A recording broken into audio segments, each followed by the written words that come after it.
Ola, son Xaínza. Aquí estamos outra vez escavando na historia.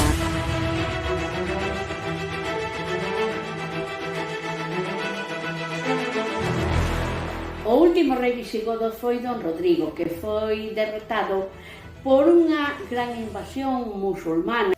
O último rei visigodo foi derrotado na batalla de Guadalete no ano 711 por esta gran invasión musulmana. O reino visigodo desapareceu e os nobles que quedaban refuxiáronse nas montañas de Asturias, nas montañas ao longo de toda a cordilleira cantábrica.